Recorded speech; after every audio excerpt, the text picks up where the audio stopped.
ఓం తత్సత్. ఓం ఓం నారాయణం పద్మభువం వసిష్ఠం శక్తిం చ తత్పుత్ర పరాశరం చ వ్యాసం సుఖం గౌడపాదం మహాంతం గోవిందయోగీంద్రమథాస్య శిష్యం శ్రీశంకరాచార్య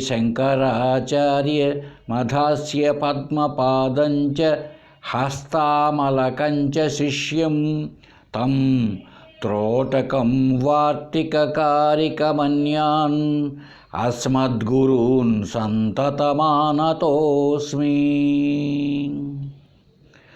ఓం ఈశ్వరో గురురాత్మేతి మూర్తిభేద విభాగినే వ్యోమవత్ వ్యాప్తదేహాయ దక్షిణామూర్తయే నమః. యతః సర్వాణి భూతాని ప్రతిభాంతి స్థితాని చ యత్రోపశమం యాంతి తస్మై సత్యాత్మనే నమః. ఏ అద్వితీయ వస్తువు నుండి ఆకాశాది సర్వభూతములు, వాటి నుండి సమస్త పదార్థములు ఉనికిని పొంది స్థితి కలిగి ఉన్నవో, తిరిగి మళ్ళీ దేని యందు లయం పొందుచున్నవో అట్టి సత్రూపమైన పరమాత్మకు నమస్కారములు. జ్ఞాత జ్ఞానం తథా జ్ఞేయం ద్రష్టా దర్శన దృశ్యభూ కర్తా హేతు క్రియా యస్మాత్ తస్మై జ్ఞప్త్యాత్మనే నమః.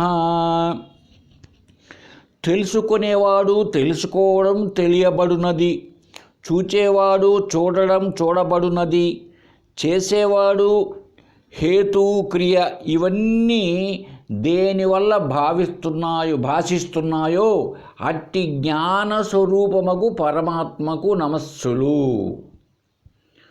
స్ఫురంతి సీకరా యస్మాతః ఆనందస్యాంబరే వనౌ సర్వేషాం జీవనం తస్మై బ్రహ్మానందాత్మనే నమః. ఈ దేవతలు, మనుష్యులు, పశువులు మొదలగు ప్రాణులంతా ఏ మహా ఆనంద సముద్రంలో ఉపాధి భేదం చేత ఆనంద బిందువులుగా స్ఫురిస్తున్నారో, ఏది సర్వదా సమస్త ప్రాణులకు జీవనమే అయి ఉన్నదో అట్టి బ్రహ్మానంద స్వరూపముకు పరమాత్మకు నమస్కరిస్తున్నాను. దివి భూమౌ తథాకాశే బహిరంతశ్చ మే విభు యో విభాతి అవభాసాత్మా తస్మై సర్వాత్మనే నమః. ఏ పరమాత్మ స్వర్గంలోనూ, భూలోకంలోనూ, ఆకాశంలోనూ, బయట లోపల కూడా ఏకరూపుడైనప్పటికీ నానా రూపాలుగా ప్రకాశిస్తున్నాడో అట్టి సర్వస్వరూప పరబ్రహ్మకు నమస్సులు. హరి ఓం తత్సత్. మనం అద్వైతామృతం అనే గ్రంథాన్ని విచారణ చేద్దాం అనుకున్నాం. ఈ రచయిత శ్రీ బెల్లంకొండ రామరాయ కవి గారండి. గొప్ప అద్వైత గ్రంథం. ఈ బెల్లంకొండ రామరాయ కవిని గురించి నిన్న క్లుప్తంగా చెప్పుకున్నాం. ఒకప్పుడు పూర్తి ద్వైతంలో ఉన్న, విశిష్టాద్వైతంలో ఉన్నవారు తర్వాత గొప్ప అద్వైత అయిపోయి ఆ ద్వైత మతాలను ఖండిస్తూ దాదాపు 100 గ్రంథాలను రచించి ఉన్నారు. దానిలో ఈ అద్వైతామృతం అనేది కూడా ఒకటి అని చెప్పుకున్నాం. సరే, ఈయన గురించి ఒక రచయిత రామరాయ కవి యొక్క గొప్పతనాన్ని చెప్పారు చూడండి. పంగనామములద్ది వైష్ణవరాముడై తులసివనములోన నిలిచినాడు. ఒకప్పుడు ప్రారంభ దశలో పెద్ద నామాలు పెట్టుకొని వైష్ణవం, విశిష్టాద్వైతం అంటే వైష్ణవ మతమే కదా అది. పంగనామములద్ది వైష్ణవరాముడై తులసివనములో నన్ను నిలచినాడు. శాస్త్ర సాహితులలో చాత్రాభిరాముడై గురుచక్రవర్తి అయి మెరసినాడు. అల శ్మశానము వద్ద అలరు చింతల మధ్య బ్రహ్మచింతనతోడ పరగినాడు. శ్రీ హయగ్రీవుని చిత్తములో నిలిపి నిర్మల స్ఫటికమై నిలిచినాడు. అట్టి బెల్లపు కొండను పట్టినట్టి పమిడిపాటికి చీమనై ప్రణతి సేతు. అటువంటి బెల్లంకొండ రామరావు కవి గారికి మనం కూడా నమస్కరిస్తామండి. సరే, ఇప్పుడు ఈ అద్వైతం అనేటువంటి అమృత రూపమైనటువంటి ఈ గ్రంథాన్ని ప్రారంభించే ముందు మనం అద్వైతం అంటే ఏంటో, విశిష్టాద్వైతం అంటే ఏంటో, ద్వైతం అంటే ఏంటో, అంటే శంకరుల సిద్ధాంతం ఏమిటి, రామానుజుల సిద్ధాంతం ఏమిటి, మధ్వాచార్యులు ఏం చెప్తున్నాడో కాస్త అయినా మనం తెలుసుకుందామని ప్రయత్నం ప్రారంభించాము నిన్న. అందులో అద్వైతాన్ని గురించి, విశిష్టాద్వైతాన్ని గురించి చెప్పుకున్నాం. ఈరోజు కొద్దిగా ఇంకా మిగిలి ఉంది కనుక ఈ మధ్వాచార్యుల యొక్క అభిప్రాయాన్ని తెలుసుకొని తర్వాత గ్రంథానికి వెళదామండి. చెప్పుకున్నాం, అద్వైతం అంటే ఉన్నది ఒకే ఒక పరబ్రహ్మ, రెండవది లేదు, ఉంది అంటే అది మిథ్య. ఇది అద్వైత సిద్ధాంతం. విశిష్టాద్వైతం అంటే చెప్పుకున్నాం, అది విశిష్టమైన అద్వైతం అంటే ఈ జీవుడు ఆయనలోని భాగమే, ఆయన అంశి, ఇదంతా కూడా జీవులు అంశలు. ఆ మహావిష్ణువును బాగా ప్రార్థన చేస్తే ఆ లోకాలకు వెళ్ళవచ్చు అన్నటువంటి సిద్ధాంతం. అంటే ఒక రకంగానేమో అది ద్వైతము, ఇంకొక రకంగా విశిష్టాద్వైతము. ఒక రకంగానేమో ద్వైతము, ఇంకొక రకంగా అద్వైతము. అందుకే దాని పేరు విశిష్టాద్వైతమైంది. ఇలాగా జీవుడు వేరే, దేవుడు వేరే, ఈ పద్ధతిలోనేమో అది ద్వైతమే. అయితే ఈ జీవుడు అనబడేవాడు ఆ పరమాత్మ యొక్క శరీరంలో భాగమే, ఆ రూపేణ అద్వైతం కదా అన్నారండి. ఇక్కడ విశిష్టాద్వైతాన్ని గురించి చెబుతూ తమాషా చెప్పారండి పూజ్యులు స్వామి సుందర చైతన్యానంద గారు. అద్వైతం అంటే ఏంటి? రెండవది లేదు. రెండవదే లేనప్పుడు ఏమండి ఇక దానికి కొన్ని గుణాలు కల్పించడం ఏమిటి? విశిష్ట అద్వైతం ఏమిటి? విశిష్టం అంటే విశేషణం, అడ్జెక్టివ్స్. అసలు అద్వైతమైనప్పుడు అంటే రెండవదే లేనప్పుడు ఇక దాంట్లో మళ్ళీ విశిష్టమేముంది? విశేషణాలు ఎలా ఉంటాయి? ఇప్పుడు ఉన్నది ఒకటే అయినప్పుడు రెండవది ఉంటే ఒక ఇద్దరు మనుషులు పోతున్నారండి. ఒకడు పొట్టివాడు, ఇద్దరిలో ఒకడు పొట్టివాడు అంటే ఇంకొకడు ఎవడో పొడుగువాడు ఉండాలి. ఉన్నది ఒకటే అయినప్పుడు పొడుగు అర్థం ఏమిటి? ఇప్పుడు దేవుడికి పూజ చేస్తున్నారండి, అనేకమైన పూలు ఉన్నాయి. అక్కడ చామంతి, జాజీర్, గులాబీ లాంటి పూలు ఉన్నాయి అనుకోండి. అప్పుడు ఆ గులాబీ పువ్వులుతే లేకపోతే చామంతి పువ్వులుతే అంటాం. ఉన్నది ఒకటే పూలు అయినప్పుడు ఆ పూలు పట్టుకరా అంటారు, అంతే కదా. కాబట్టి విశిష్ట అద్వైతం అనడానికి అర్థమే లేదు అన్నది స్వామి గారు చెప్పి ఉన్నారు. అయితే మనకు విమర్శ కాదు ముఖ్యం. అద్వైతి ఈ ద్వైతాన్ని, విశిష్టాద్వైతాన్ని, శాక్తేయాన్ని ఏదైనా కానీలేండి విమర్శించడు. ఎందుకంటే అవంతా కూడా ప్రారంభ దశలో ఉన్నటువంటివి. విమర్శిస్తాడా? విమర్శించాల్సిన అవసరం లేదు. ఎందుకు? ద్వైతము నుంచి అద్వైతానికి వెళ్ళాలి ప్రతి ఒక్కడు. బిడ్డ పుడుతూనే ద్వైతమే, అందరికీ తెలుసు. ద్వైతం లేదని ఎవడు అంటాడు? అందుకే కదా శంకరుల వారు నిన్నంతా బాగా విచారణ చేశాం మనం. వ్యవహారిక సత్యం అన్నది ఉన్నది, లేదని చెప్పడం లేదు. అయితే సత్యం కాదది. వ్యవహారికంలో వ్యవహరించేదంతా సత్యం కాదు. ఉపనిషత్తు సిద్ధాంతం ప్రకారం సత్యం అంటే ఏంటి? ఎప్పుడూ నశింపు లేకుండా ఉండాలి. త్రికాల అబాధితం, 3 కాలములలో నశించనటువంటిది ఏదో అది సత్యం. ఒకప్పుడు ఉండి ఒకప్పుడు పోయేది సత్యం అని ఎలా అంటావు? కాబట్టి సత్యమైనది పరమాత్మ ఒక్కటే. ఆ పరమాత్మను ఆశ్రయించే జగత్తుంది అంటుంది అద్వైత సిద్ధాంతం. అలా జీవుడు కూడా పరమాత్మయే. మళ్ళీ ఈ మిగిలిన ఈ మతాలంతా కూడా రెండు అనేక ఉన్నాయి అంటారు. అనేకం ఉంటే ఒక చిన్న విషయం మనం ఆలోచిద్దామండి. అనేకంగా ఉన్నప్పుడు పరమాత్మ కూడా ఆయనకు ఒక శరీరాన్ని కల్పించారనుకోండి, విశిష్ట అద్వైతం అద్వైతము. మనకేమో మంచిది అద్వైతులకు. ఎందుకని? ఒక రూపనామాలు ఉంటే మనం జపము ధ్యానము చేసుకోవడానికి. అవైనా ఎందుకు చేయాలంటే చిత్తశుద్ధి ఏకాగ్రత కలగడానికి. పిల్లవాడికి 1వ తరగతి పుస్తకంలో అమ్మ అని ఒక బొమ్మ ఉంటుంది. అక్కడ బిడ్డను ఎత్తుకున్న తల్లి ఫోటో బొమ్మ పెట్టింటాడు టెక్స్ట్ బుక్లో. ఆవు బొమ్మ ఉంటుంది పక్కన. ఇల్లు బొమ్మ పెట్టి ఇల్లు అని రాసింటారు. ఎందుకు పెట్టారంటే బొమ్మలన్నీ అంటే వాడికి ఆ స్థాయిలో ఇల్లు అనేది చదవడానికి రాదు కనుక బొమ్మ వేసి గుర్తు పెట్టడానికి. అంతేగాని అది నిజమని చెప్పడం కోసం కాదు. అలాగే ఈ ద్వైతాలన్నింటినీ కూడా విమర్శనాత్మకంగా తీసుకోరు అద్వైతులు. అవంతా సాధన, బహిరంగ సాధనలుగా పరిణిస్తారు.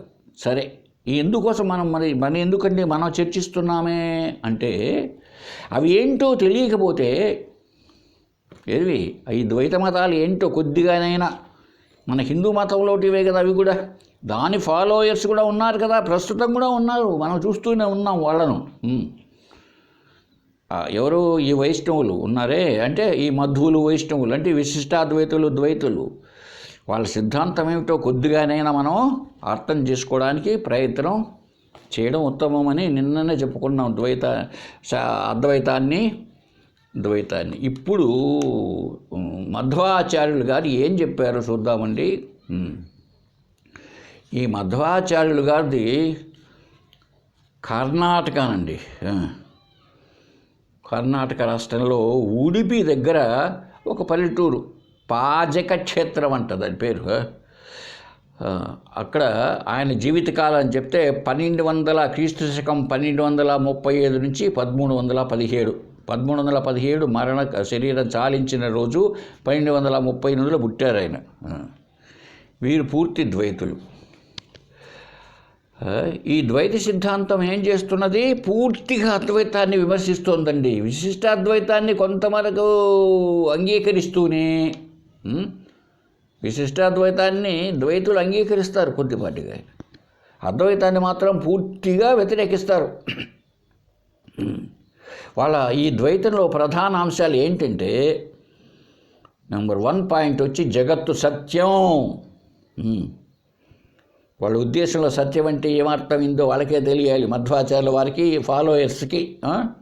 సత్యం అంటే ఇప్పుడే చెప్పుకున్నాం, అద్వైతంలో ఎప్పటికీ నశించలేదని. మరి జగత్తు ఎప్పటికీ నశించకుండా ఉందా? కాబట్టి వాళ్ళు సరే, ఆ 1వ పాయింట్ వాళ్ళు ఏం చెప్తారు? జగత్తు సత్యం. 2వది జీవుడు బ్రహ్మము ఒకటి కాదు, ఈ వేరువేరు. వాళ్ళిద్దరి మధ్య భేదం ఉన్నది, అంతేగాని అభేదము తప్పు. 3వది పరమాత్మ సగుణ సాకారుడు.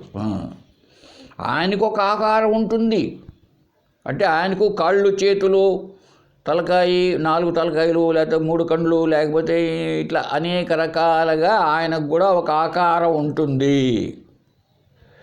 సాకారుడు. సగుణాలు ఎప్పుడైతే ఉందో ఆయనకు కూడా గుణాలు ఉంటాయి. సత్వరజ తమో గుణాలు అందాం, మిగిలిన మంచి చెడు లాంటి గుణాలు ఉంటాయి. ఇక 4వ పాయింట్, శ్రీ మహావిష్ణువు పరమదైవము, ఇంకెవరు లేరయ్యా, ఏ శివుడు ఇంక మిత్రుల కథ చెప్పగాకు, ఆయనే గొప్ప, ఆయన మహావిష్ణువు. 5వది మోక్షానికి అచంచల భక్తి మాత్రమే ఏకైక మార్గము. చూడండి ఎలా చెప్పబడిందో. సరే, ఇవన్నీ అద్వైతాన్ని దగ్గరికి వచ్చేటప్పటికి పూర్తిగా వ్యతిరేకమైపోయింది, ఆపోజిట్. శంకరులు ఏం చెప్తాడు? జగత్తు సత్యం ఉన్నాడు, జగత్తు మిథ్య. వీళ్ళేం చెప్తున్నారు? ద్వైతులు జీవుడు బ్రహ్మ వేరే వేరేనయ్యా, వాళ్ళు ఒకటి కాదంటున్నారు. బట్ శంకరులు ఏం చెప్పారు? శంకరులే కాదండి, ఉపనిషత్తులు కూడా జీవుడే బ్రహ్మ, బ్రహ్మమేమో జీవుడు 2 వేరు కాదన్నారు. వీళ్ళేం చెప్తున్నారు? పరమాత్మ సగుణుడు సాకారుడు. శంకరాచార్యులు ఏం చెప్పాడు? అతడు నిరాకారుడు, నిర్గుణుడు. ఎప్పుడైతే ఇంకో చిన్న మనం ఆలోచిద్దామండి, ఒక ఆకారం పెట్టినప్పుడు ఏమవుతుంది? అది పరిమితి అయిపోతుంది కదండి. ఒక ఆకారం ఏదైనా సరే, ఒక శరీరాన్ని పెట్టామనుకోండి, నోరు, కండ్లు, ముక్కు అన్నీ పెట్టాము. నోరు ఉందంటే ఆహారం కావాలి, కావద్దు. కడుపు ఉందా, కడుపుతో పెట్టే ఒక మనిషి ఆకారంగా పెట్టామనుకోండి ఒక ఆయనకు, ఒక దేవుడికి కడుపు ఉంటే ఏం కావాలి? ఒక ఆహారం కావాలి. ఆహారం ఎక్కడి నుంచి రావాలి? గోధుమలో లేకపోతే ఊరే పండించాలి, అవి ఒడ్లు బియ్యమో తయారు కావాలి, రొట్టెలో అన్నమో చేసి పెట్టాలి. కాబట్టి అక్కడ కూడా వ్యవసాయం అవసరం, సేద్యం చేసేవాళ్ళు అవసరం. అక్కడ ఎద్దులు, మోటార్లు అన్నీ. ఇంకేముందండి ఇక్కడ ఆయన యొక్క గొప్పతనం? అంతేకాకుండా ఆకారం అని ఎప్పుడన్నామో అది పరిమితికి లోనైనదండి. సజాతీయ విజాతీయ స్వగత భేదములు కలిగినది అవుతుంది కదా, మరి అది శాశ్వతం ఎలా అవుతుంది చెప్పండి? ఆలోచిద్దాం మనం. సరే మన వద్దు, ఇంకా చెప్పుకుందాం ఆ సిద్ధాంతం. శ్రీ మహావిష్ణువే పరమదైవం అంటారు ద్వైతులు. అలా అక్కడికి వచ్చేటప్పటికి విష్ణువు అనేటప్పటికి శంకరులు భాష్యం రాశాడు. విష్ణు సహస్రనామానికి సర్వవ్యాపక విష్ణు అన్నాడు ఆయన. అంతటను వ్యాపించిన వాడంట విష్ణు అనే పదానికి అర్థం. మరి వీళ్ళు చెప్పేది ఈ విష్ణు వైకుంఠంలో ఉంటాడు, ఆలోకంలో అంటారు వీళ్ళు. సరే, మోక్షానికి భక్తి మాత్రమే ఏకైక మార్గం అంటారు ద్వైతులు. మోక్షానికి భక్తి కదయ్యా, జ్ఞానం అంటారు అద్వైతులు. చూడండి ఎంత ఆపోజిట్గా ఉందో. సరే, వీళ్ళు చెప్పే ఈ సిద్ధాంతం అంతా అద్వైతానికి పూర్తిగా వ్యతిరేకం. సరే, విశిష్టాద్వైతానికి పూర్తిగా వ్యతిరేకం కాదు. ఎందుకని? వీళ్ళకు పరమదైవం మహావిష్ణువే, విశిష్టాద్వైతులకు అంటే రామానుజ మతం వారిని అనుసరించే వైష్ణవులకు ఇప్పుడు ఇట్లా నిలువు నామాలు ఉంటాయి, వాళ్లకు విష్ణువే పరమదైవం. వాళ్ళు వైకుంఠానికి పోతామంటారు, వీళ్ళు అంటారు. కాబట్టి అంత వ్యతిరేకమేం కాదు. దీంట్లో ఒక చిన్న విషయం చూద్దామండి. ఈ మధ్వాచల స్థాపించిన ద్వైత మతంలో చివరక ఒక ఆయన వ్యాసరాయలు, ఆయన కూడా గొప్ప పేరు ఉందండి ఈ ద్వైతంలో. ఆయన ఒక శ్లోకం చెప్పారు చూడండి, అంటే వాళ్ళ సిద్ధాంతాన్ని గురించి ఆయన చెప్పినటువంటిది.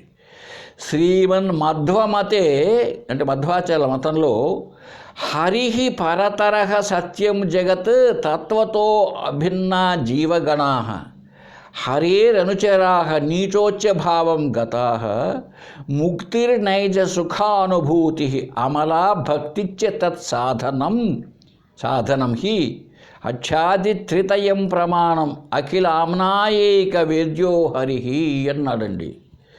ఈ వ్యాసరాయలైన ఆయన కూడా మధ్వాచార్య మతం, ద్వైత మతానికి సంబంధించిన వ్యక్తి. ఆయన తన మతాన్ని గురించి చెప్పుకుంటూ చెప్పాడు. ఏంటంటే శ్రీ మహావిష్ణువే హరికి పరతరం సత్యం అన్నాడు. శ్రీ మహావిష్ణువే సర్వస్వతంత్రుడైన పరమదైవం. జీవాత్మ పరమాత్మ వేరు. అది జగత్ తత్వతః భిన్న జీవగణాః భిన్నమే. ఈ జీవాత్మ పరమాత్మ వేరు. అలాగే జీవాత్మలు కూడా పరస్పరం వేరుగా ఉన్నారు. అయితే ఈ జీవులంతా పరమాత్మకు దాసులు, ఆయనకు సేవ చేస్తూ ఉంటారు ఎప్పుడు ఈ జీవులంతా. ఇటువంటి జీవులలో ముక్తి యోగ్యులు, నిత్య సంసారులు, తమో యోగ్యులు అనే భేదాలు ఉన్నాయి. అంటే వీళ్ళ మధ్యలో మళ్ళా భేదాలంట. ఈ జీవులలో ముక్తికి అర్హత పొందినటువంటి వాళ్ళు కొంతమంది, నిత్య సంసారులు ఎప్పుడు చస్తూ పుట్టి ఉండేవాళ్ళు కొంతమంది, తమో గుణంతో అంటే రాళ్ళు రప్పల్లాగా ఉండేటి కొన్ని, ఇలాగా తేడాలు ఉన్నాయి. మోక్షం అంటే పరమాత్మ స్వరూప ఆనందం, అది వీళ్ళ ఉద్దేశంలో. ఆ పరమాత్మ యొక్క స్వరూపాన్ని చూస్తూ ఆనందపడిపోవడం. తర్వాత ఇంకా దానికి నిర్మలమైన భక్తి మార్గమే ఏకైక మార్గం. ఇక ప్రత్యక్ష అనుమాన ఆగమ ప్రమాణాలే 3 ప్రమాణాలు. మనకు షడ్విధ ప్రమాణాలు ఉన్నాయి అద్వైతంలో, ఉపనిషత్తుల్లో. వీళ్ళు అనుసరించేది 3. ప్రత్యక్ష ప్రమాణం అంటే కండ్లు, ముక్కు, నోరు, చెవి, ఇంద్రియాలకు కనపడేది. అనుమాన ప్రమాణం అంటే మనసుతో తెలుసుకునేది. ఆగమ ప్రమాణం అంటే వేదాలు, వీటిపైన ఉండేటువంటి వాక్యాలు. ఈ మూడే ప్రమాణాలు. ఇంకా ఏం చెప్పాడు? వేదార్థం, వేదములంతా కూడా వాటి యొక్క అర్థం ఏమిటయ్యా అంటే శ్రీహరి మాత్రమే. అదండి, ఈ వేదాలంతా శ్రీహరిని గురించి మాత్రమే చెప్తున్నాయి అంటాడు ఆయన. ఇలాగా చెప్పడం జరిగింది. అదే దాన్ని ఒక పద్యంగా చెప్పుకుంటే చూడండి. సత్యము జీవాత్ముండును. ఈ జీవాత్మ సత్యం అంట, ఎప్పటికీ పుడుతు ఎప్పటికీ సత్యం అంట వీడు. సత్యంబు ఈశ్వరుండు, ఈశ్వరుడు సత్యమేనయ్యా. సకల సద్గుణుడు అతడవు, అన్ని గుణాలు సద్గుణాలన్నీ ఉన్నాయి ఈశ్వరుల్లో. సత్యము వీరికి భేదము, ఈ జీవుడికి ఆ దేవుడికి మధ్య భేదము సత్యము. సత్యము భేదంబు జీవ జడములకరయన్, ఈ జీవుడికి జడములకు భేదము సత్యము. ఈ జడ పదార్థములుగా ఉన్న వాటికి ఈ జీవులకు భేదం ఉన్నదే, అది సత్యం. జీవుడు అస్వతంత్రధావుండు, వీడికి ఇండివిజువాలిటీ లేదండి, స్వతంత్రత లేదు, ఎప్పటికీ ఆ దేవుడి పైన ఆధారపడి ఉంటాడు ఈ జీవుడు. విష్ణువు సుస్వతంత్రుడు, ఆయన స్వతంత్రం, ఎక్కడికైనా పోవచ్చు, ఏమైనా చేయొచ్చు. అతని సుగుణములను పొగడి, ఎవరు? ఆ పరమాత్మ దేవుడి యొక్క సుగుణాలను పొగడి అతని కరుణ పొంది ఆయన యొక్క దయను పొందినటువంటి జీవుండు హరి సమీపమేగునదియ ముక్తి, ఆ హరికి దగ్గరగా పోవడమే మోక్షం అన్నాడండి. ఇదండి ద్వైత సిద్ధాంతం. సత్యము జీవాత్ముండును, సత్యం ఈశ్వరుడు, సకల సద్గుణుడు అతడవు. సత్యము వీరికి భేదము, సత్యము భేదంబు జీవ జడములకరయన్. జీవుడు అస్వతంత్రధావుండు, విష్ణువు సుస్వతంత్రుడు, అతని సుగుణములను పొగడి అతని కరుణ పొందిన జీవుండు హరి సమీపమేగునదియే ముక్తి. ఇదండి భలే బ్రహ్మాండంగా ఉందండి. అంటే మనకు తెలియదు కానీ ఈ మధ్వాచార్య మతాన్ని కన్నడలోనూ మనలో కూడా మధ్వులు చాలామంది ఉన్నారండి. ఆయన ఏమని విమర్శిస్తా తెలుసా? చెప్తున్నాడండి మధ్వాచార్య సిద్ధాంతం. ఈ పరమాత్మ, ఈ ప్రకృతి అంటే జగత్తు, ఈ చెట్లు చేమలు గాలి నీరంతా కూడా ప్రకృతి, జీవుడు, ఈ మూడు తత్వాలు ఉన్నాయి, ఇవి శాశ్వతం, అలాగే ఉంటాయి. సత్యం ఎప్పటికీ ఉంటాయి బాబు, పోనే పోవు. అద్వైతంలో ఏంటి? మోక్షం పొందితే ఇంక మళ్ళీ దేహం రాదు అన్నది. అసలు అంతవరకు వద్దు, అద్వైతంలో అనుభవం ఉంది. అనుభవం, వేదాలు ఎక్కడ చెప్తున్నాయో ఏంటో మూలపడేద్దాం, శృతులు. అనుభవం ముఖ్యం. ఎందుకు? గాఢ నిద్రావస్థలో ఏమీ లేదు, నేను ఒక్కడనే ఉన్నాను అన్నది బాగా తెలుస్తుంది. అద్వైత సిద్ధాంతం చూడండి ఎంత గొప్పగా ఉందో. అలా దాంట్లో వీళ్ళు చూడ చెప్పడమా, ఈ దేవుడు, ఈ జగత్తు, జీవుడు ముగ్గురు సత్యమేనంట, శాశ్వతం అంట. ఈ ప్రకృతిని ఉపయోగించి పరమాత్మ సృష్టించిన విశ్వం సత్యం. ఈ మిథ్య, మాయ అనే సిద్ధాంతాలకు తావే లేదు.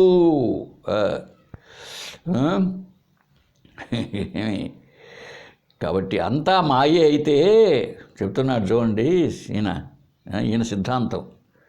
అంతా మాయే కదా, మిథ్యే కదా. అట్లాంటప్పుడు తెలుసుకునేవాడే ఎవడుంటాడు?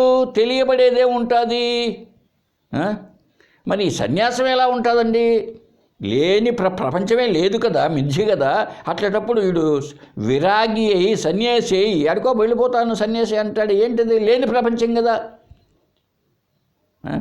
కాబట్టి ఈ మాయావాదం ఆరంభంలోనూ కొట్టేస్తున్నామండి. తప్పండి, ఇది సత్యం అండి, జగత్తు సత్యం. అంతా మాయే అయితే ఈ యజ్ఞయాగాదులు ఎందుకు? ఈ పూజలు పురస్కారాలు ఎందుకు? ఈ తీర్థయాత్రలు ఎందుకు?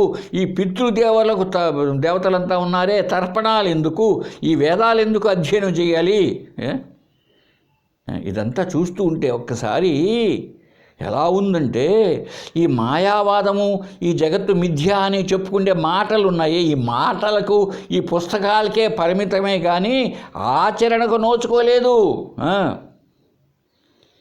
ఏమి ఇదంతా ఆచరణకు పనికిరాదు. ఇది గొప్పగానే అనిపిస్తూ ఉంటుంది. అందుకే శంకరుడు ఒక మాట అన్నాడు, ఇదంతా వ్యవహారిక సత్యం అని. ఏమండి, ఇదంతా వ్యవహారిక సత్యం కాదా? వ్యవహారికంలో ఉంది అంటే వ్యవహారికంలో ఒకటి, పారమార్థికంగా ఒకటి ఉంటుంది. ఆయాసం ఉంది కదా, మనమే అనుభవిస్తుంది, మనకు తెలుస్తుంది కదండి, అనుభవంలో తెలుస్తున్నది. ఇప్పుడు నేను ఇంత పెద్ద అద్దం ఉంటే అద్దం ఎదురుగా నిలబడుకున్నాను, అద్దంలో కూడా నేనున్నాను. నేను అద్దంలో నేను ఉండబట్టి కదా నేను తల దూకుంటున్నాను, అద్దాన్ని చూసి నా ముఖాన్ని చూసి. అది సత్యం అంటావా నువ్వు? ఇప్పుడు ఇద్దరున్నారా అక్కడ? అది మిథ్య. అద్దంలో కనపడే తెలియదు నీకు అనుభవంలో. పిచ్చి మాటలు మాట్లాడతావే. అద్దం ఉండి అద్దంలో ప్రతిబింబం కనపడినంత మాత్రాన అది సత్యమైన ఎలా అవుతుందయ్యా? కనపడుతూ ఉండవచ్చు. మరి యజ్ఞయాగాదులు ఎందుకు, ఇవన్నీ జపాలు ఎందుకు అంటే చిత్తశుద్ధి కోసం, అంతేగాని సత్యాన్ని తెలుసుకునే కొద్ది. ఇప్పుడు పలకలో పెద్ద పెద్ద వాళ్ళు ఎందుకు రాసినారయ్యా అంటే ఎందుకు రాసినట్టు? చిన్నయ్య రాసి ఉండకూడదా అంటే రాదా స్థాయిలో వానికి? అందుకోసమే కానీ దాన్ని సత్యం అంటారు వీళ్ళు. ఏమండి, జీవాత్మ పరమాత్మ వస్తుత ఒకటే అంటాడు శంకరులు. ఎందుకని? ఈ జీవాత్మకు ఒక శరీరం అనే ఉపాధి వచ్చిండది. ఎప్పుడైతే శరీరం అనే ఉపాధిలో ఇరకపోయాడో, మనోబుద్ధులు ఇవంతా వచ్చేసినాయో, స్వస్వరూపాన్ని మర్చిపోయాడు. ఎందుకు మర్చిపోవాలండి అనొచ్చు మీరు. నువ్వే మర్చిపోతున్నావయ్యా, పనుకుని నిద్రపోతానే, కల్లో ఆకాశంలో పోతున్నావు రెక్కలాడించుకుంటూ. అది ఎందుకు మర్చిపోయినావు? నువ్వు పెద్ద కోటీశ్వరుడువే, ఎందుకు మర్చిపోయి కల్లో ఆడు ఎందుకు అడుక్కుంటున్నావు? నువ్వు ఎందుకు అడుక్కుంటున్నావు? అలాగే ఉపాధి ఎప్పుడు వచ్చిందో స్వరూపాన్ని మర్చిపోవడం సహజం. కాబట్టి ఎప్పుడైతే మర్చిపోయాడో తాను ఈ శరీరమే అనుకున్నాడు. అయితే వేదం ఏం చెప్తున్నది? తైత్తిరీయోపనిషత్తులో బ్రహ్మ విదాప్నోతి పరం బ్రహ్మవిత్ బ్రహ్మైవ భవతి. చూడు ఎంత గొప్పగా చెప్పిందో. బ్రహ్మవిత్ ఆప్నోతి పరం. ఆ బ్రహ్మను తెలుసుకున్నవాడు ఆ పరం ఆప్నోతి, ఆ పరబ్రహ్మను పొందుతాడు. తన స్వస్వరూపం తెలిస్తేనే బ్రహ్మం అయిపోతాడు. ఇది శంకరుడు చెప్పింది. రామానుజులు ఏం చెప్పాడు? ఈ పరమాత్మ లేక దేవుడున్నాడే, ఆయనకు ఈ చేతన అచేతన ఇవంతా, చేతనం అంటే కదిలేది, కదలనేటివి, అచేతనాలు ఇదంతా కూడా ఆయనకు శరీరం. కాబట్టి ఈ జీవులంతా ఆయన శరీరంలోనే ఉన్నారు. అట్లా అని పరమాత్మ ఈ జీవుడు పూర్తిగా వేరువేరుగా సపరేట్గా ఉన్నారా అంటే వేరుగానే ఉన్నారు. ఎందుకు? శరీరంలో ఉన్నారు, ఆయన కాదు కదా. అని వేరుగా ఉన్నారా అంటే కాదు. పోనీ ఒకటిగా ఉన్నారా? అది కాదు. వేరుగా ఉన్నారా? తప్పే. వేరుగా ఉన్నారా? అది తప్పే.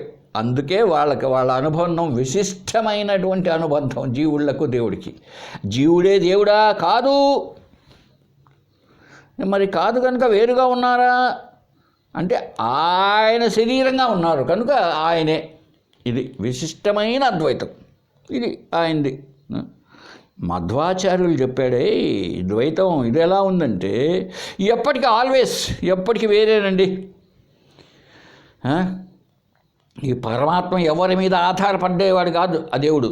జీవుడు ఎప్పటికి కూడా పరమాత్మ మీద ఆధారపడిన వాడే, పరతంత్రుడే, స్వతంత్రుడు కాదు. ఇది ద్వైతం.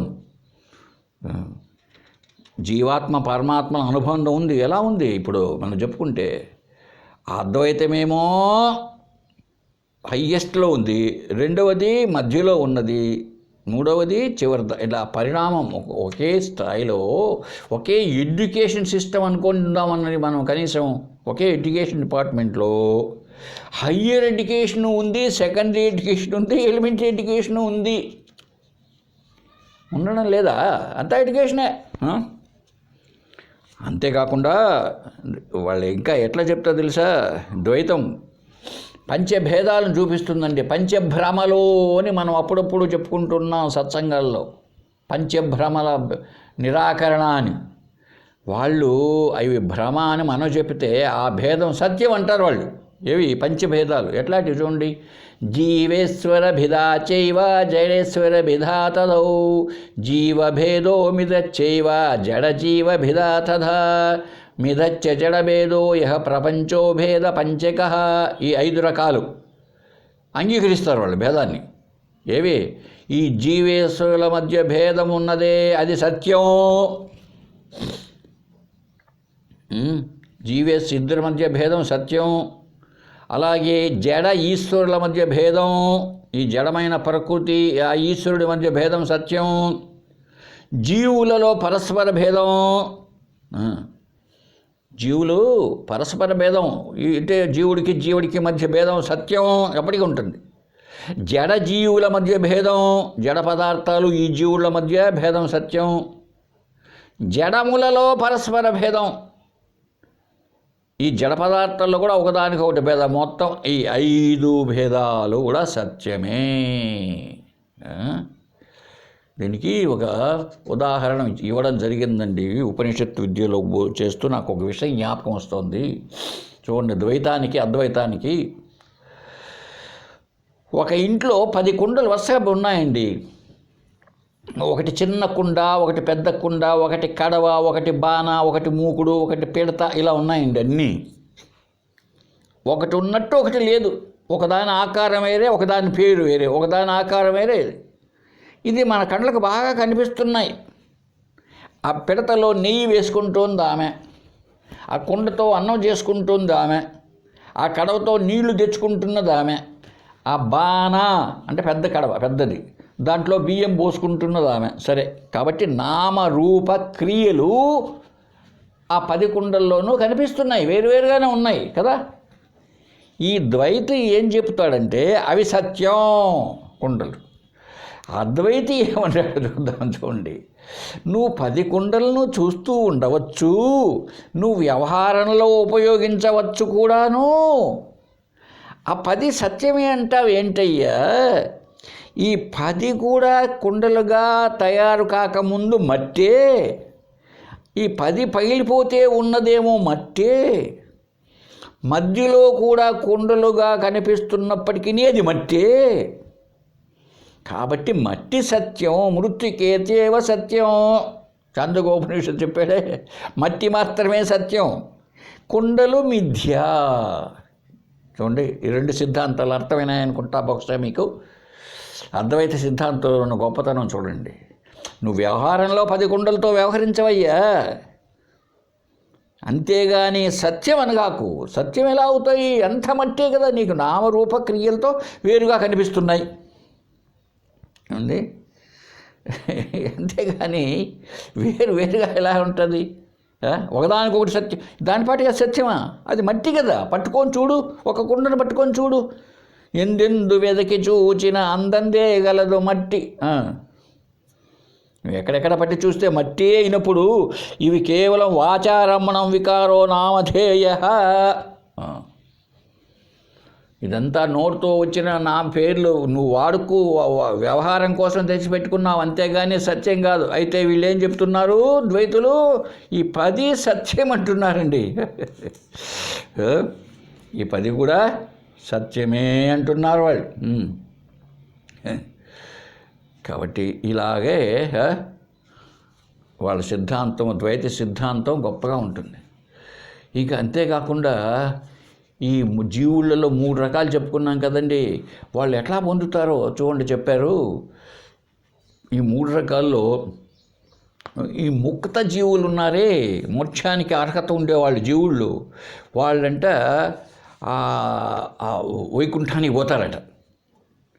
అక్కడ దివ్య మంగళ స్వరూపంతో ఉంటాడు ఆయన.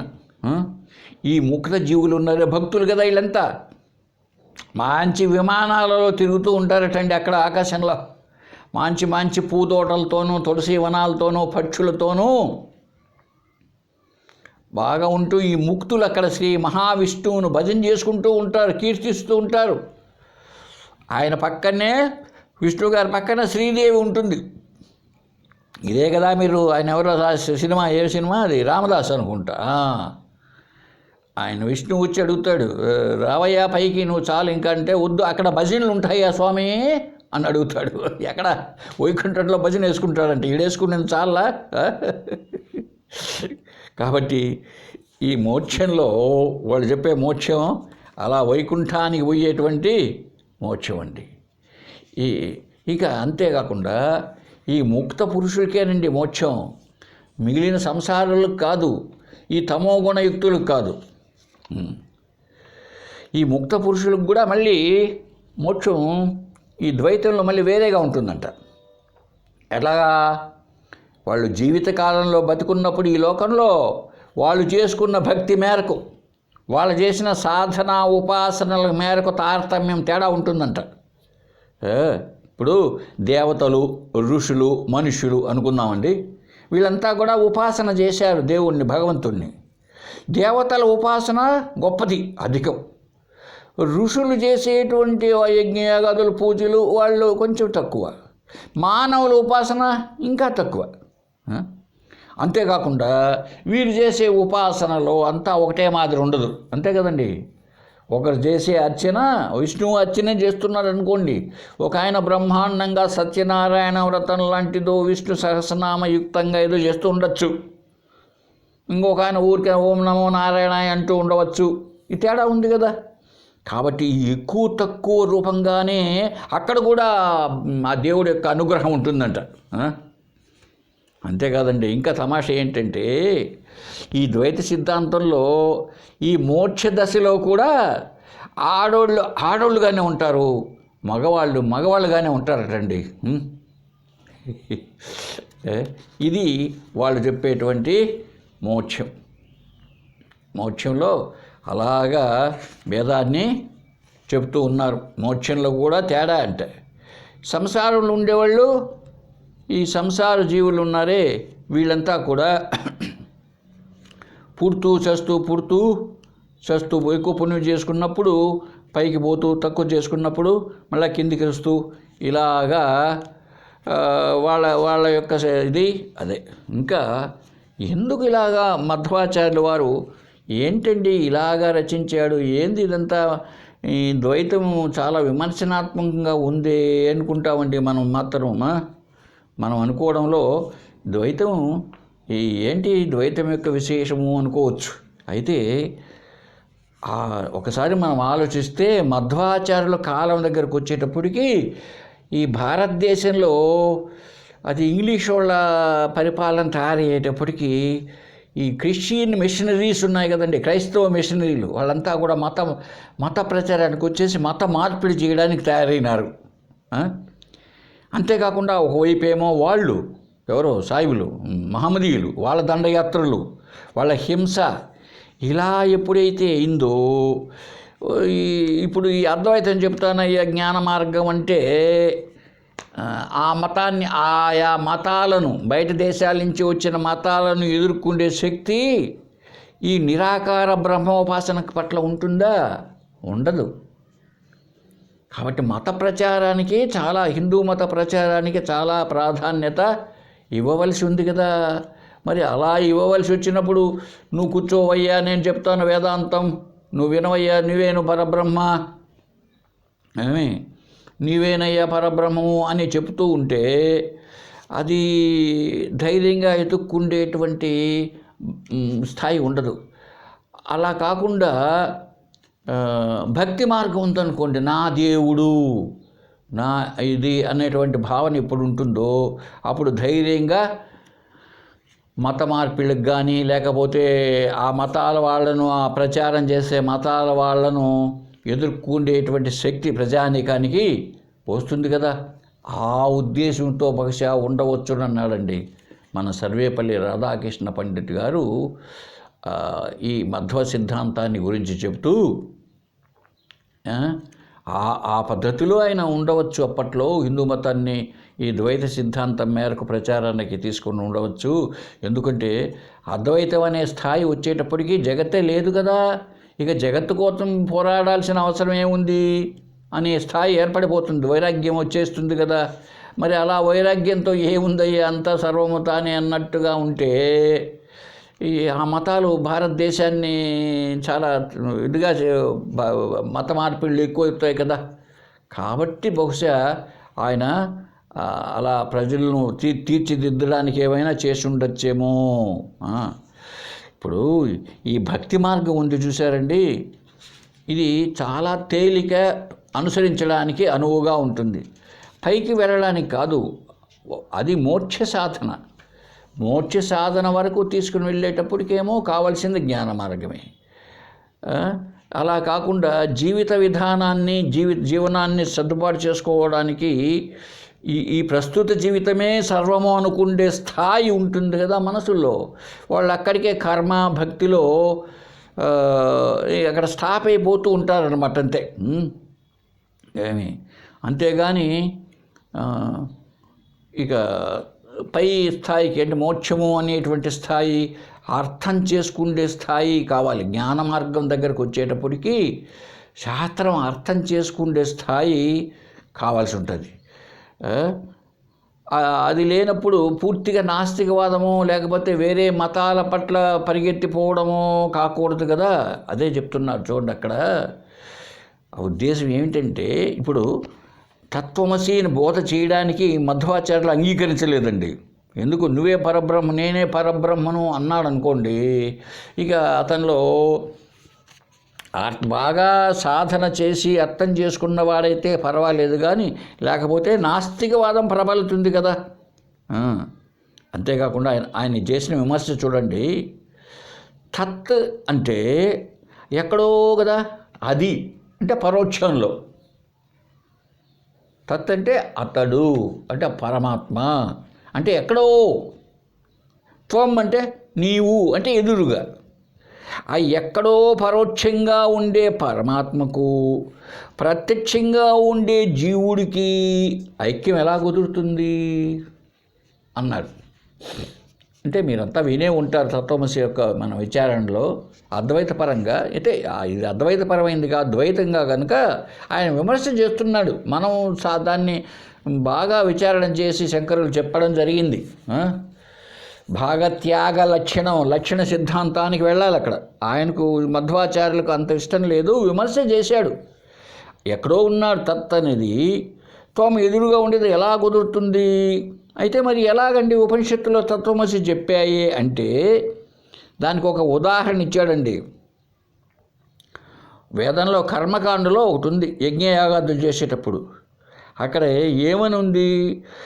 ఆదిత్యో యూపహ, యూపస్తంభం అని యజ్ఞం చేసేటప్పుడు గుంజ నాడతారటండి అక్కడ, దాన్ని యూపస్తంభం అంటారు.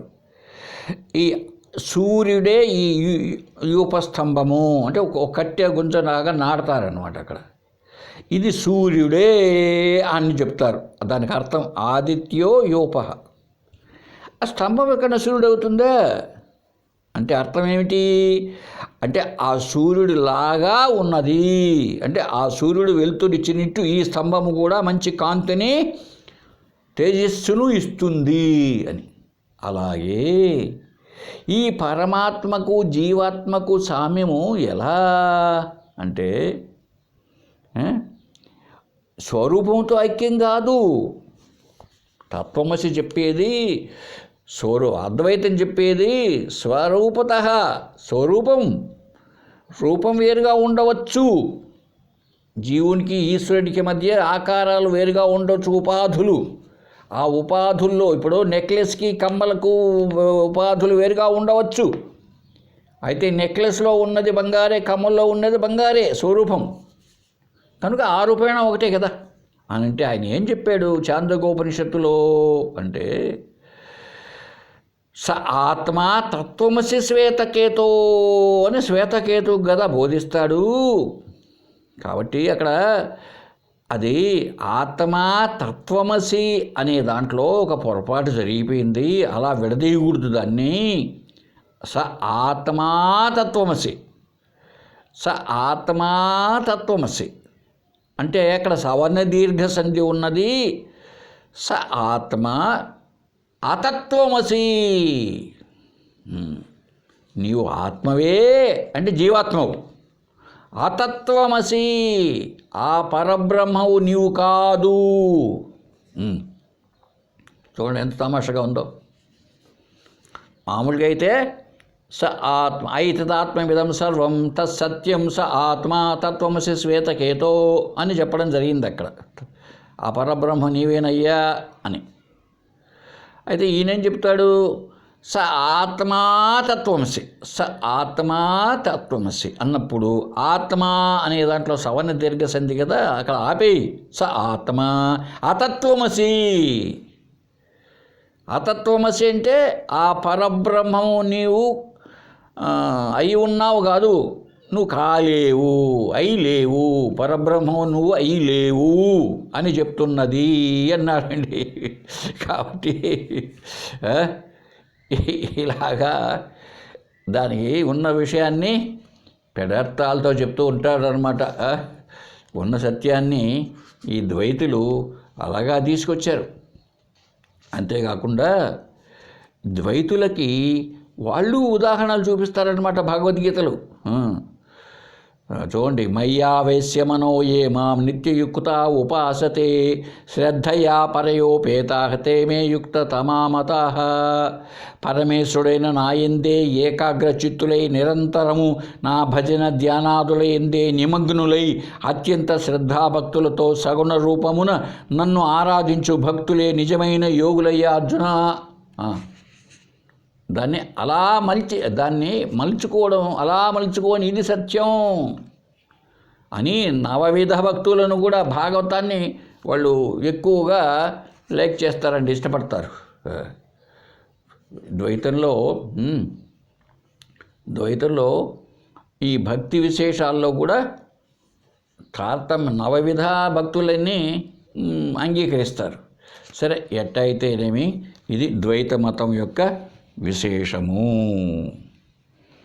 ఏమండి, ఇప్పటికి మనం ఈ మూటిని గురించినటువంటి, అలాగే ఇంకోటి ఏంటంటే వాళ్ళు ఎంత చెప్పుకొని కానీ కొద్దిపాటి ఆలోచన ఉన్నటువంటి వ్యక్తి ఎవరైనా సరే ద్వైతాన్ని అంగీకరించరు. అలా అని అద్వైతులకు ద్వైతం పట్ల నిరసన భావం ఏమీ లేదండి. నిరసించకూడదు, తప్పది. ఇప్పుడు ఒక అబ్బాయి డిగ్రీ చదువుతున్నాడండి. అతడు చిన్నతనంలో బొమ్మలతో ఆడుకున్నవాడే. ఇప్పుడు పెరిగి పెద్దవాడైన తర్వాత ఆ బొమ్మలతో ఆడుకోడు. అతడి తమ్ముడు ఉన్నాడే, తన వెనకల పుట్టినవాడు ఆడుకుంటూ ఉంటే వీడు తన పాటికి తాను ఏదో డిగ్రీ కనుక చదువుకుంటూ ఉండడమో ఏదో చేస్తూ ఉంటాడు. అంత మాత్రంతో ఆ బొమ్మలు పనికి మాలినవి అయితే తన తమ్ముడికి తనే బొమ్మలు వేసి ఆడుకోమంటాడు. చూసారండి, ఇది స్థాయి భేదం అంటారు. స్థాయి భేదం. కర్మను కానీ, భక్తిని కానీ, యోగాను కానీ వీటిని ఆదిశంకరులు కూడా వ్యతిరేకించలేదండి. అవి బహిరంగ సాధనలుగానే వినియోగించుకున్నారు. జపధ్యానాల కోసం చాలా అవసరం అవి. అయితే అక్కడికే ఆగకుండా పైకి వీళ్ళు చెప్పేది ఏంటంటే అక్కడికే ఆగిపోయి మరి ఎందుకు పోయినారంటే ఆనాటి కాల పరిస్థితులను బట్టి. ఇప్పుడు అంతవరకు పై స్థాయికి వెళ్ళలేని వాడు కింద స్థాయిలోనైనా ఆ పై పెద్ద పోస్టు, కలెక్టర్ పోస్టు రాలేదు, కనీసం గుమస్తా ఉద్యోగమైనా రానిలేవయ్యా, ఏదో ఒకటి జీవిస్తాడు అన్నది ఉండాలి కదా. ఈ జన్మకు కాకపోతే నెక్స్ట్ జన్మలకైనా బాగుపడతారు కదా అన్నది ఆ రామానుజులు కానీ మధ్వాచార్యులు కానీ ఉద్దేశం కావచ్చు బహుశా. అందువల్లనే ఆదిశంకరులు ఎన్ని భక్తి శ్లోకాలు రాశాడంటే ఎంతో గొప్పతనం అది. అతను రచించినటువంటి అన్ని భక్తి శ్లోకాలను రామానుజులు కానీ మధ్వాచార్యులు కానీ రచించి ఉండలేకపోవచ్చు. అయితే ఒక విచిత్రం ఏమిటంటే ప్రస్థానత్రయమునకు శంకరాచార్యులు భాష్యం రాశారు. ఆ తర్వాత వచ్చినటువంటి రామానుజులు కావచ్చు లేక మధ్వాచార్యులు కావచ్చు, వీళ్ళు కూడా భాష్యాలు రాశారండి. అయితే ఎట్లా ఉంటాయంటే భాష్యం చదివితే ఆ శంకరులు పూర్వపక్షముగా చేస్తూ రాసినటువంటి, అంటే విమర్శనాత్మకంగా పూర్వపక్షం రాస్తూ ఆయనే ఖండన చేస్తూ వచ్చాడు ఆ భాషల్లో. ఆ పూర్వపక్షంగా చేసిన వాళ్ళు ఆ చేసిన సిద్ధాంతాన్ని వీళ్ళేం చేశారంటే ఆ సిద్ధాంతాన్నే భాష్యంగా రాసుకుంటూ వచ్చారండి. అది తేడా ఏం లేదు. ఆయన దాన్ని పూర్వపక్షం చేసి ఆ తర్వాత ఖండన చేస్తూ వచ్చాడు, అంతే కదా. ఇప్పుడు మనం కూడా చెప్పుకుంటున్నాం, ఇప్పుడే చెప్పుకున్నాం మధ్వాచార్యుల యొక్క తత్వమసి ఎలా అవుతాడు అన్నది విమర్శ చేశాడు, కానీ ఆ తర్వాత ఎలా అవుతాడో నిరూపించాడు శంకరులు లక్షణ సిద్ధాంతం మేరకు. అయ్యా బాబు, ఎలా అవుతాడు అనవాకు నువ్వు, వాచ్యార్థము వేరే లక్ష్యార్థము వేరే. వాళ్ళ ఇంట్లో పాలు నిండా, వాళ్ళ ఇంటి నిండాక పాలే ఉన్నాయంటే నిండాక ఎట్లా ఉంటాయి? వాళ్ళ ఇంటి నిండా పాలేనంటే ఇంటి నిండా పాలు ఎట్లా ఉంటాయి? తెలీదా ఎవరికైనా? అది వాచ్యార్థం పొసగదు. కాబట్టి లక్ష్యార్థం ఏం తీసుకోవాలి? వాళ్ళ ఇంట్లో పాలు అధికంగా లభ్యమవుతాయి అని అర్థం చేసుకోవాలి కదా. అలాగే లక్షణ సిద్ధాంతం, జగత్ లక్షణ, అజగత్ లక్షణ, జగత్ అజగత్ లేదా భాగత్యాగ లక్షణ ఇవంతా ఉంది. నువ్వు అలాగా వెళ్లకుండానే అక్కడ ఎలా అవుతుందంటే, మాయావాదం ఎలా అవుతుందంటే ఎలా అయింది? ఎలా అవుతున్నది? సత్యాన్ని. అందుకే అద్వైతంలోనే గొప్పతనం, అద్వైత గొప్పతనాన్ని మనము ఈ బెల్లంకొండ రామరాయ కవి గారు ఉన్నారే, అందుకే ఆయన పూర్తి విశిష్టాద్వైత అయినప్పటికీ ఏమండి, విశిష్టాద్వైత అయినా కూడా ఆయన తన యొక్క ఈ సిద్ధాంతాన్ని మార్చేసుకొని అద్వైత సిద్ధాంతానికి పెద్దగా ఈ అద్వైత సిద్ధాంతంలోనే ఇన్ని గ్రంథాలు రాశాడండి. కాబట్టి చూడండి ఎంత విచిత్రంగా ఉందో పద్యం చూస్తే. ఆత్మ కంటే మేటి ఇతర హరుడు లేడు, ఆత్మ తృణమునందైనను ఆటలాడు, దేహమంతట పరమాత్మ తిరుగుచుండు, జగమునెల్లను పరమాత్మ చరణమయము. చూడండి, పరమాత్మ యొక్క ఉన్నత స్థాయి అద్వైత స్థాయి. కాబట్టి ఆత్మన్నా, పరమాత్మన్నా, జీవాత్మన్నా, ఈశ్వరుడన్నా అంతా ఒకటే. ఇది అద్వైత స్థాయి. కనుక అహం బ్రహ్మాస్మి, నేను బ్రహ్మమునే అయి ఉన్నాను. ఉపాధి వల్ల ఇలా ఉన్నానయ్యా, నేను ఉపాధుల వల్ల ఈ విధంగా కనిపిస్తున్నా, ఇదొక వేషం. అంతేగాని నేను సత్యంగా నా స్వరూపం ఏమిటి? స్వస్వరూపం. నా స్వస్వరూపం ఆత్మయే. అంటే మళ్ళీ ఏదో అనుకోవాకు, బ్రహ్మ అంటేనే ప్రజ్ఞానమే బ్రహ్మ, జ్ఞానమే చిత్, సత్, ఆనంద. అది సరేనండి. ఇప్పుడు మనం అసలైనటువంటి అద్వైతామృతం అనే గ్రంథానికి వెళదాం. రచయిత శ్రీ బెల్లంకొండ రామరాయ కవి. ఈ రామరాయ కవి రచించినటువంటి గ్రంథాలు ఉన్నాయి. వీటిల్లో అద్వైతామృతాన్ని మాత్రం మనం తీసుకున్నాం.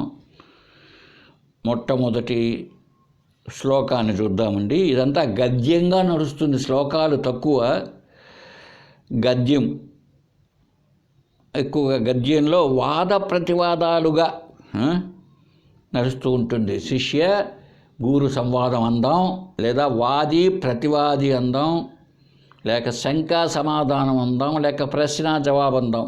ఇలాగా నడుస్తుందండి, కేవలం సిద్ధాంతపరంగా కాక. సరే, ఈయన బెల్లంకొండ రామరాయ కవి మొట్టమొదట్లో హయగ్రీవుని ఆరాధించేవాడంట. హయగ్రీవుడు విష్ణువు యొక్క ఒక అవతారం, అది కూడా. అందువల్ల మొదట్లో గ్రంథాన్ని ప్రారంభించేటప్పుడు మనం ఎట్లయితే శుక్లాంబరధరం అనేటువంటి వినాయకుడినో లేకపోతే ఇంకేదో గురువునో స్తోత్రం చేస్తూ నిర్విఘ్న పరిసమాప్యర్థం మంగళం ఆచరేత్ అని అంటారండి. తలపెట్టిన కార్యక్రమము నిర్విఘ్నంగా కొనసాగాలంటే నువ్వు మంగళం చెప్పాలి, శుభం కోరుకోవాలి. యతభావం తద్భవతి కదా, నువ్వు శుభాన్ని ఆశించాలి. కాబట్టి మంగళం అంటే శుభం.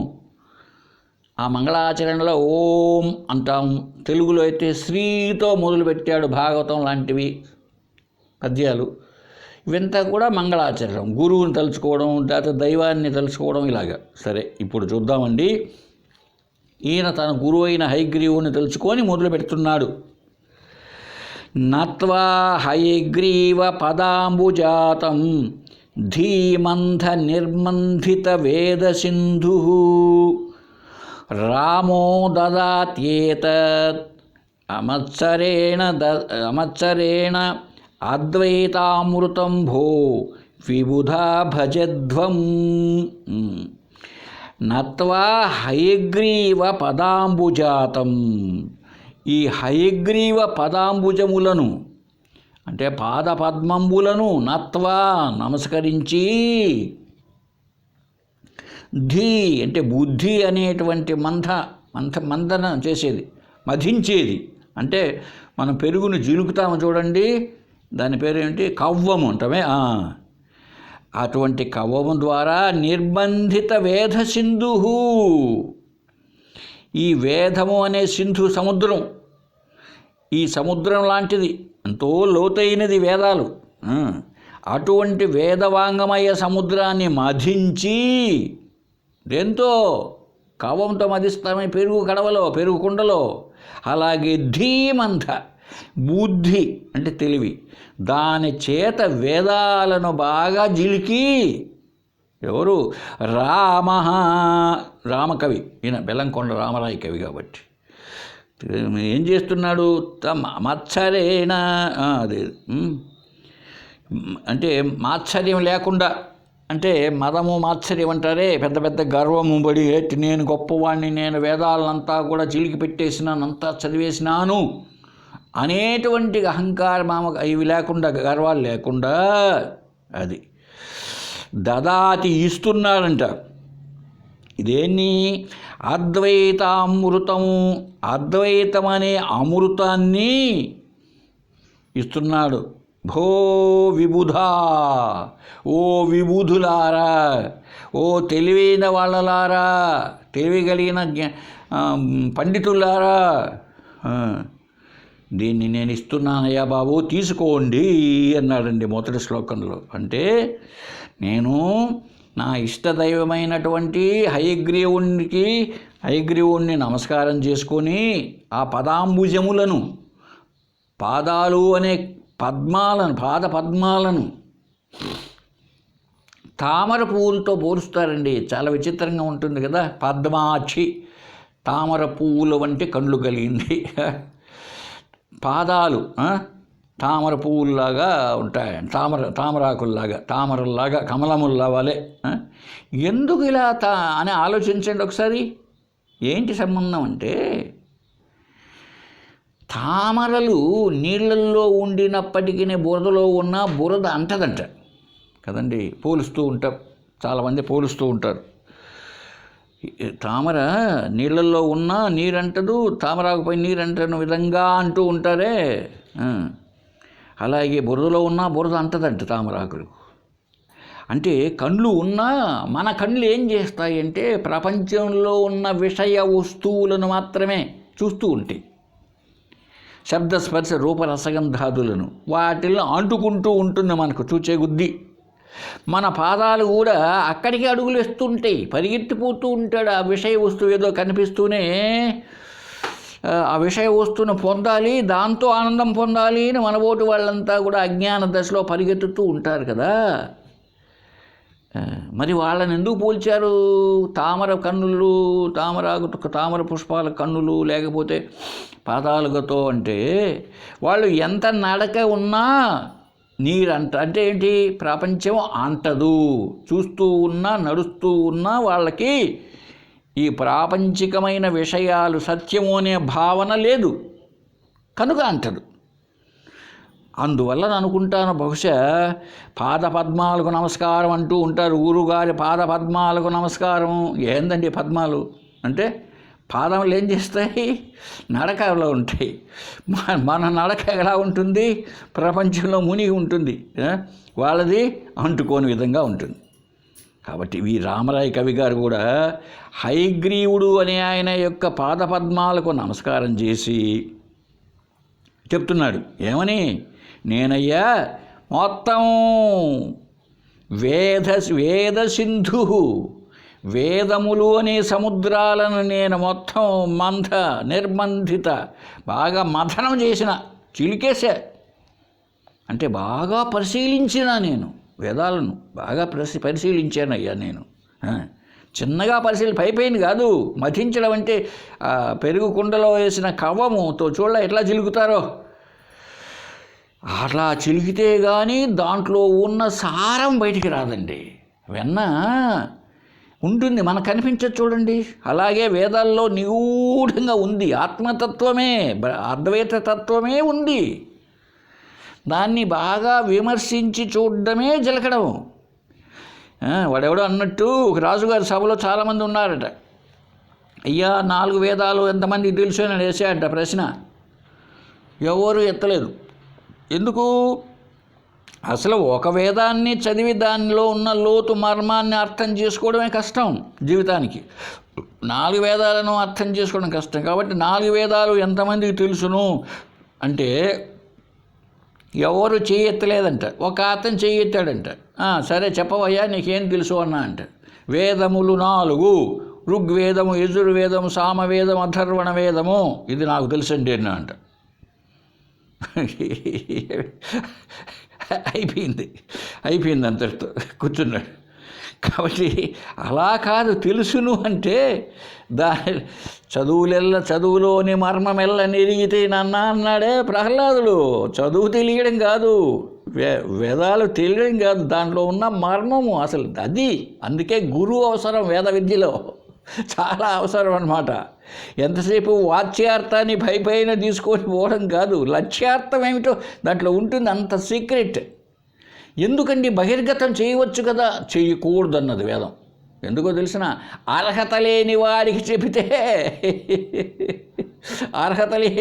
చెప్తే వాడు అనాచారము, లేకపోతే ఇక వాడు నాశనం అయ్యేది కాకుండా అందరినీ నాశనం చేస్తాడు.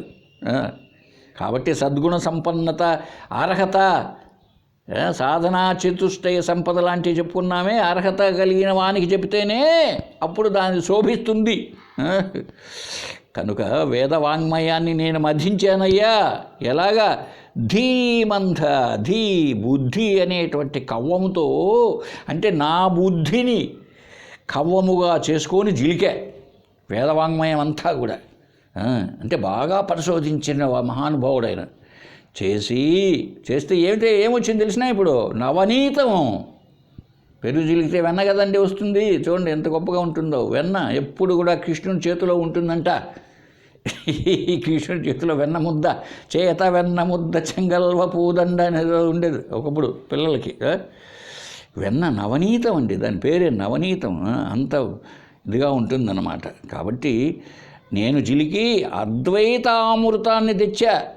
దాంట్లో నుంచి సముద్రాన్ని వాళ్ళు అప్పుడు దిగారు, క్షీర సముద్రాన్ని. రాక్షసులు ఏమండి, దేవతలు కలిసి ఆదిశేషుని సర్పాన్ని ఆధారం చేసుకొని జిలిగితే అమృతం బయటపడింది కదండి. అదే దాంట్లో ఉన్న అర్థం. అలాగే నేను జిలికాను, బుద్ధి అనే కవంతో పెట్టి జిలికితే అద్వైతమే వచ్చిందండి బయటికి. ఇంకా ద్వైతం రాలా, విశిష్టాద్వైతాలు రాలా, శాక్తేయం, ఇంకా ఏదో శ్వాస పైన ధ్యాసలు ఇట్లాంటి రాలా, అద్వైతమే వచ్చింది. అది అమృతం అండి. అటువంటి దాన్ని నేను ఏం చేస్తున్నాను? అమత్సరేణ, మాత్సర్యము లేకుండా. మాత్సర్యం అంటే నాకు గర్వం, నేనయ్యా చేశాను అనేది లేకుండా, నేను గర్వపడకుండా, ద్వేషం లేకుండా ఒకరి పట్ల నేను పంచుతానయ్యా బాబు, నేను ఇస్తున్నా. తదాతి, నేను ఇస్తున్నానయ్యా. ఓ విబుధా భో, ఓ భో అంటే ఓ అని, ఓ విబుధా, ఓ తెలివైన వాళ్ళలారా అన్నాడండి. విబుధులు, విశేషంగా బుద్ధి కలిగిన వాళ్ళంతా విబుధులు. ఏదో -10, -20, -50 ఉండేవాళ్ళు కాదు, వీళ్ళంతా ప్లస్ బుద్ధి ఉండేవాళ్ళు. అందుకే బుద్ధి లేని వాళ్ళకి చెప్పకూడదు. ఓ విబుధులారా, భో విబుధ, ఓ పండితులారా, ఓ జ్ఞానవం తెలివైన వాళ్ళలారా, నేను ఈ అద్వైతామృతాన్ని ఇస్తున్నా, దదాతి, ఇస్తున్నా బాబు, తీసుకోండి, స్వీకరించండి అని చాలా గొప్పగా మొదటి ప్రారంభమే ఈ ప్రార్థనతో మొదలుపెట్టాడండి. ఇక తర్వాత గ్రంథం స్టార్ట్ అవుతుందండి. అంతా ఈ గ్రంథంలో శంక సమాధానము, ఒకటేమో డౌటు, అది తీర్చడం, లేదా వాదన ప్రతివాదన, వాది ప్రతివాది అన్నది ఇక స్టార్ట్ అవుతుంది. ఇది మొదలుపెట్టాడు అద్వైతామృత గ్రంథాన్ని గురించి. మొట్టమొదటిగా ప్రార్థనగా, ప్రార్థనతోటే, ప్రార్థనలోనే అంతా ఉంది చూడండి. ఒక ప్రార్థనలోనే ఎంత గొప్పగా ఉందో. అద్వైతామృత జిలిగితే ఏం రావాలి? అద్వైతం రావాలండి. అసలు భగవద్గీతలు ప్రార్థనా శ్లోకంలో చూడలేదండి. పార్థాయ ప్రతిబోధితాం భగవత నారాయణేన స్వయం. ఆ పార్థుడు అంటే పృథ్వీతత్వము కలిగిన వాడు, అంటే మట్టి నుంచి పుట్టిన బతుకు మనమే అర్జునులం. పృథ్వీతత్వం కదా శరీరం అంతా, అది పార్థుడు. ప్రతిబోధితం బోధించాడంటే ఎవరు? నారాయణేన స్వయం. నరులు నరులలో వ్యాపించి ఉన్నవాడు ఎవడు? పరమాత్మ. ఆయనే స్వయంగా బోధించాడు. వ్యాసేన గ్రథితాం పురాణముని ఆయన. మధ్యే మహాభారతం, భారతంలో భారతం అంటే కూడా మొన్న ఎప్పుడో చెప్పుకున్నాం. భా అంటే జ్ఞానము, కాంతి, సూర్యుడు అని, భానుడు. కాబట్టి అటువంటి దగ్గర రతి, అనుభవం, జ్ఞానానుభవం. భారతం అంటే జ్ఞానానుభవం. మధ్యే ఆ జ్ఞానానుభవం యొక్క మధ్యలో చెప్తున్నా, అంటే జ్ఞానాన్ని పొంది చెప్పాడు, తాను జ్ఞానాన్ని పొంది. అద్వైతామృతవర్షిణి, అద్వైతామృతము అనేదాన్ని వర్షిస్తున్నదండి, కురుస్తున్నదండి. ఆనందంగా కురుస్తుంది. లభ్యమైన వాళ్ళకి చకోర పచ్చి ఆకాశానికి ఎగిరి పైన పడే వర్షపు నీరు అదే తాగుతుందంట, కింద పడితే మట్టి పాలవుతుందని. మరి అలా క్రోలగలిగిన శక్తి మనకు ఉండాలి. కాబట్టి ఇచ్చే మహానుభావులేమో ఎంతోమంది అద్వైతం అనే అమృతాన్ని వర్షింపచేశారండి. ఎప్పుడు అదో అలా చిలికి వాళ్ళు పొంది జ్ఞానాన్ని మనకి ఇవ్వాలి. వాళ్ళు పొందిందే అరచిట్టెడైతే మనకు కాల్చిట్టి కూడా రాదన్నట్టు, వాళ్ళు పొందిందే అరచిట్టి మనకు కాల్చిట్టి ఎట్టొస్తుంది చెప్పండి. కాబట్టి అలా వేదవాంగ్మయాన్ని పరిశీలించినప్పుడు ఆ వేదాలు ఏ లక్ష్యముతో చెబుతున్నాయో, ఇప్పుడు ఉదాహరణలు ఇస్తారండి. ఇప్పుడు మనం చదువుకున్న వాటిల్లో కూడా భగవద్గీతలో కానీ ఉపనిషత్తుల్లో కానీ ఈ కర్మకాండను గురించి, భక్తికాండను గురించి, ఎంతో యోగాన్ని గురించి కూడా చెప్పారు అక్కడ. అయితే జ్ఞానాన్ని గురించి ఎందుకు చెప్పారు? అది లేకపోతే అది కావాలా, అది అక్కడికి ఆగి ఉండాలి కదా కర్మ వరకే. మరి దాన్ని ఎందుకు చెప్పారు అంటే సాధించవలసింది అదే, చివరికి పొందవలసింది జ్ఞాన మార్గమే. క్షేత్రజ్ఞ అంటేమే క్షేత్రజ్ఞులు, జ్ఞానాన్ని తెలుసుకోవడమే కావాలి. ఈ శరీరం అంటే ఏంటో, ఈ శరీరాన్ని తెలుసుకునేటువంటి వాడెవడో, అన్ని శరీరాలను తెలుసుకుంటూ ఎవడున్నాడో వాడిని గురించిన జ్ఞానం కావాలి కదా. క్షేత్రజ్ఞయో జ్ఞానం తత్వజ్ఞానం మతిర్మమ, అది నాయన జ్ఞానం అంటే అని చెప్పాడు కృష్ణుడు. కాబట్టి అలాంటి దాన్ని ఇస్తున్నా, స్వీకరింపుడు అని చెప్పేశాడు. కాబట్టి మనం కూడా ఏమండి, ఈ అద్వైతామృతాన్ని ఆయన ఊరికే ఇస్తున్నాడండి, ఆయన డబ్బులు తీసుకోవాలా, మాత్సర్యరహితంగా. అది గురువు యొక్క గొప్పతనం. నువ్వు ఏమిస్తావయ్యా? అక్కడెక్కడో మన జిఎంసీ క్లబ్లో ఒకప్పుడు 100 రూపాయలు ఇస్తే మంత్రదీక్ష అని అడ్వర్టైజ్మెంట్. అలా కాదు, గురువుగారి యొక్క అపారమైనటువంటి కరుణ మనపైన ఉన్నప్పుడు ఆయన అడగందే చెబుతాడు. అవి అమృతంగా తోస్తాయి మనకు. అవే అమృతవాక్కులు అంటారు వాటిని, అమృతవాక్కులు. అటువంటి అద్వైతామృతాన్ని మనం కూడా రేపటి నుంచి కొద్దిగానైనా ఎంత కావాలండి మనకు అద్వైతమైన అమృతం. ఏమి పాత్రలు నిండా మనం పాయసం తాగినట్టు తాగకపోయినా